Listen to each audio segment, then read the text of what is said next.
పాత పదనిస దేనికదినస నడకలు బతుకున మార్చినదే సాయంకాల వేళ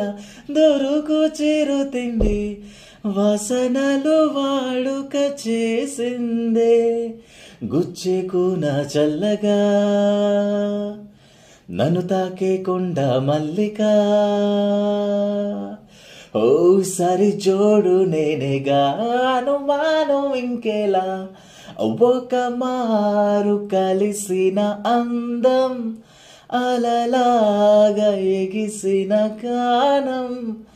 కంటికెదురుగా కనబడగానే అంతే తడబడినానే కంటికెదురుగా కనబడగానే అంతే తడబడినానే తన అల్లే కదలే పొడుపు వెదజల్లే కదలే మెరుపు ఎదలోనే తన పేరు కొట్టుకుంది నన్నే అది నన్ను పిలిచినది తరుణం నులివెచ్చగా తాకిన కిరణం కన్ను తెరిచిన కలువను చూసాలే చూసాలే చూసాలే